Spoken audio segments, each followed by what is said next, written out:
Quasiment pro, quasiment pro. Maman, je suis quasiment pro. Ok. Salut à tous et bienvenue sur la chaîne Quasiment Pro. Aujourd'hui, on fait un petit repêchage simulé. La saison régulière est terminée dans la Ligue nationale et on sait maintenant les pourcentages de chances des équipes de repêcher. Donc, ce que j'ai fait, j'ai pris Tankathon, hein, le site qui permet de simuler le repêchage, et j'ai fait un mock draft. Donc, mes résultats, sans plus tarder, ça donne le premier choix à Détroit, hein, Steve Yzerman à la main chanceuse cette fois-ci. Les autres années, ça n'avait pas été le cas, mais il va pouvoir repêcher premier. Ensuite, Montréal, Arizona, qui bouge pas vraiment. Et après ça, on a Winnipeg qui fait un bond de 10 rangs, donc assez chanceux, merci. Seattle qui descend 2. Philadelphie qui descend 2 aussi. New Jersey. Et le choix de Columbus, hein, qui était dans l'échange de Seth Jones. Donc, Chicago avait une protection sur le choix, mais pas à ce niveau-là. Donc, s'il tombait huitième, en fait, il revenait à Columbus. Ottawa. Et pour finir, Buffalo. Hein, donc, Buffalo va réussir à descendre pour cette fois-ci. Hein, Buffalo a souvent gagné les loteries de repêchage. Ça fait du bien que cette année, ce soit pas le cas. Alors, ce qu'on fait ici, c'est que je vais prédire les choix des équipes. C'est vraiment pas en fonction de qui est, selon moi, le meilleur joueur disponible, mais plutôt des besoins des équipes et quels joueurs je pense qu'ils vont finir par choisir. Sans plus tarder, Steve Yzerman se présente au micro, hein, et choisit Shane Wright. Je crois que c'est le choix qui fait l'unanimité en ce moment. C'est vraiment le meilleur joueur, selon moi, du repêchage. En plus, c'est un centre qui est très bon dans les deux zones. Assez fiable. Je pense qu'il y a un potentiel Ligue nationale élevé, donc il y a beaucoup de chances d'atteindre la ligne. Donc, je pense que c'est un no-brainer, comme on dit, un pas de cerveau. Je sais pas comment tu traduis ça, mais Steve Yzerman va y aller avec Shane Wright, et je pense qu'il va être content de son choix, surtout qu'à Détroit, je pense qu'il y a place à l'amélioration en dessous de Dylan Larkin au centre. Ensuite, au numéro 2, Kent Hughes se présente sur l'estrade. On est à Montréal, hein, repêchage local. La foule est en liesse, on attend le nom qui va être prononcé, et ça va être le jeune centre Logan Cooley du programme américain. Je pense que c'est un choix logique pour le Canadien. Hein. Il y a Nick Suzuki qui est là. Quelques centres intéressants dans l'organisation, mais il n'y a pas vraiment de centre avec un potentiel, je dirais, top 6 autre que Suzuki. Donc, je pense que la sélection de Cooley, qui est un petit joueur dynamique, petit, 5 pieds 10, donc dynamique, je trouve qu'il est pas peureux aussi, il va dans les coins, et il a une vision de jeu vraiment élite. Donc, c'est un très beau prospect qui pourrait se développer d'ici 2-3 ans comme un joueur Ligue nationale. Aussi, cette fois-là, hein, on n'aura pas de surprise au repêchage. Je me rappelle d'une madame, hein, qui était toute offusquée du choix qu'on avait fait et qu'on n'avait pas pris Philippe Zadina à l'époque, mais c'est un choix, je trouve, qui va dans le sens du repêchage, des mock drafts qui existent déjà. Logan Cooley est considéré comme un des meilleurs espoirs de ce repêchage-là, et je pense qu'il va être beaucoup applaudi et beaucoup appréhendé à Montréal.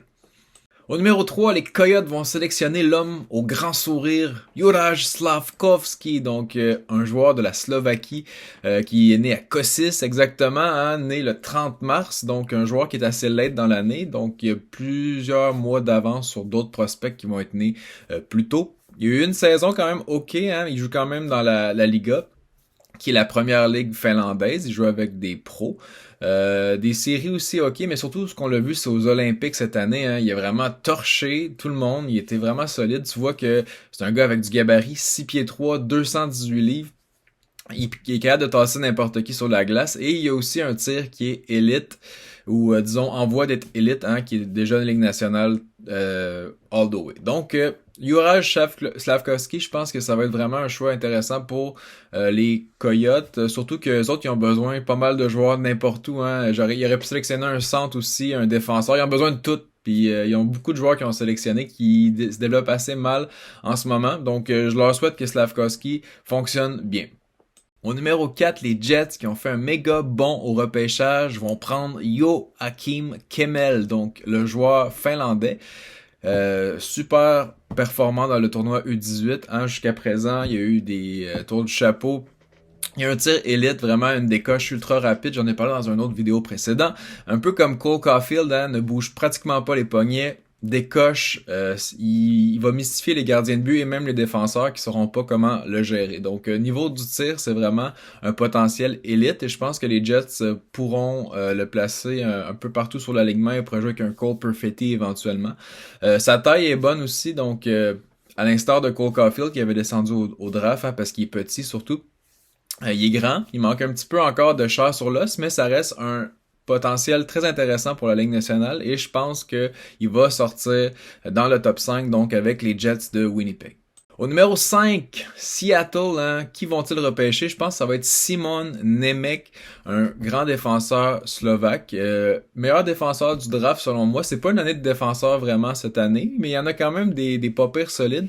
Nemec, selon plusieurs recruteurs, selon plusieurs sites aussi qui discutent d'espoir, le classe comme un défenseur qui a un potentiel de défenseur numéro un. Moi, j'ai des doutes par rapport à ça. Je le trouve bien, en fait. Il a une belle vision de jeu, il a un bon gabarit aussi, une bonne première passe, mais il joue dans la Ligue slovaque, donc il joue dans une Ligue pro, mais la Ligue slovaque est pas... c'est pas un circuit qui est très, très relevé. C'est bien, mais c'est pas super. Donc, j'ai hâte de le voir, en fait, dans un autre niveau. Dans une ligue qui est en Amérique du Nord, hein. Comment va-t-il performer? J'ai des questions. Donc Simon Nemec, je pense que pour Seattle, c'est quand même un bon fit dans le sens qu'ils ont repêché Matthew Beniers avec leur premier choix de leur vie, hein, et ils vont aller chercher maintenant un défenseur pour que leur banque d'espoir s'équilibre. Au numéro 6, les Flyers de Philadelphie qui viennent sélectionner un joueur, mais quel DG va s'avancer sur l'estrade de ce coup-là? Hein? Est-ce que ça va être Chuck Fletcher? Pas certain, Chuck, ça n'a pas été super bon dans les dernières années. Là, on a une équipe qui est en train de se décomposer avec le départ de Claude Giroux. Il y a beaucoup de problèmes et je pense surtout à son échange l'été passé pour aller chercher Rasmus Ristolainen. Hein. On a beaucoup donné pour ce joueur un peu aux statistiques énigmatiques et pas juste ses statistiques qui sont énigmatiques. On regarde aussi sa face, hein, on dirait. Il y a la coupe de cheveux de magicien, je trouve vraiment. Là, tu y mets une cape. Il aurait pu auditionner pour le rôle de Grindelwald, hein, surtout que Johnny Depp est parti pour le dernier film. Hein, ça aurait pu être Rasmus pour ce rôle-là. C'est un gars qui est assez moyen, justement. Il y a eu des grosses saisons avec Buffalo, mais on a donné beaucoup pour aller le chercher. Et là, hein, après avoir vu une saison, là, il devient agent libre, tout ça, on est comme, ah, pourquoi des fois, là, tu te trompes? Laisse faire. Lâche prise. Hein. Tu t'es trompé, t'acceptes, tu lâches prise. Mais là, lui, au lieu de ça, il est allé donner un méga gros contrat, hein, à un défenseur qui est plutôt moyen. Donc, Chuck Fletcher, je pense qu'il pourrait se faire saquer avant le repêchage. Mais bon, ils vont y aller avec Pavel Mintyukov. Donc, c'est un grand défenseur russe qui me fait beaucoup penser dans sa taille de 6 pieds 2, avec aussi ses statistiques qui a eu pratiquement un point par match. C'est un joueur qui me fait penser beaucoup à Mikhail Sergachev qui avait été repêché par le Canadien, environ dans ces eaux-là, donc vers la fin du top 10. Donc c'est un joueur assez intéressant. Je dis pas qu'il est pareil comme Sergachev qui va être aussi bon non plus, mais selon moi c'est le deuxième meilleur défenseur du draft et surtout que Simon Nemec va être parti, je pense que Mintyukov va sortir pas longtemps après. Donc, Chuck Fletcher ou son remplaçant vont essayer de revamper la défensive et aider le pauvre Rasmus Ristolainen. Maintenant, New Jersey, hein, ils ont fait un beau repêchage l'année passée avec le bon Luke Hughes et maintenant ils vont aller avec un attaquant. Un attaquant, ils ont déjà en fait Alexander Holtz qui est un tireur d'élite, hein, qui s'en vient, qui joue très bien dans la AHL, mais je pense qu'ils vont pas prendre de chance, ils vont aller en chercher un autre avec du potentiel tireur en fait, et il s'appelle Jonathan Lekkerimäki. Donc Jonathan Lekkerimäki, c'est un joueur qui joue pour Djurgården dans la SHL. Il a été partagé son temps dans le U20, donc avec des joueurs plus jeunes en fait, et avec aussi des adultes, donc quand il a joué dans la SHL. Puis ses stats sont quand même bonnes, il a marqué 7 buts. Il y a un bon tir en fait, beau potentiel de ce côté-là. Il va falloir que lui aussi mette de la chair autour de l'os. C'est pas le plus gros joueur, mais au niveau du potentiel, je pense que c'est pour ça qu'ils vont le choisir. Ça pourrait être un très beau projet pour les Devils du New Jersey qui commencent à avoir pas mal de bons jeunes joueurs. Numéro 8, les Blue Jackets de Columbus vont sélectionner Matthew Savoie. Donc, Matthew Savoie, c'est un de mes joueurs préférés du draft.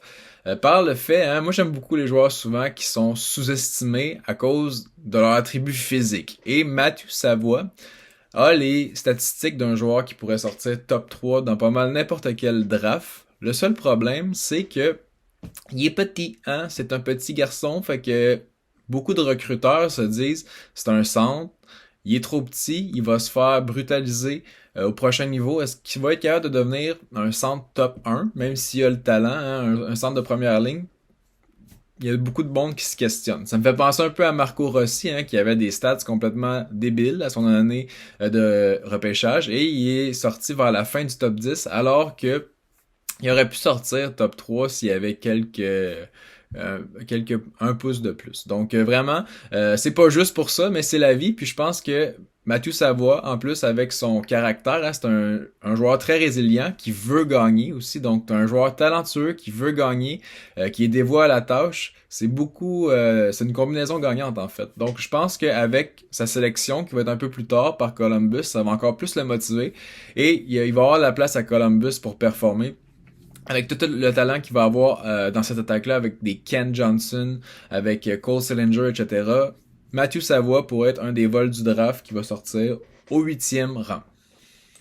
Numéro 9, c'est Ottawa qui sélectionne. Donc, Ottawa, je trouve qu'ils commencent à accumuler pas mal de choix et j'ai vraiment l'impression qu'ils vont essayer d'échanger ce choix-là.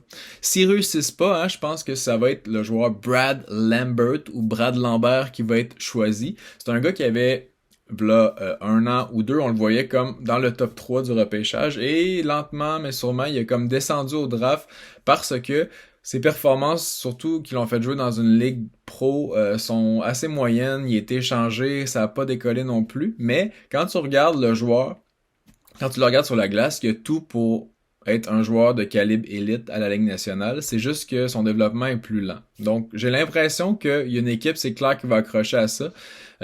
Si c'est pas Ottawa, ça pourrait être l'autre équipe qui va justement avancer pour aller le chercher. Mais je pense que Brad Lambert, c'est un beau potentiel Ligue nationale.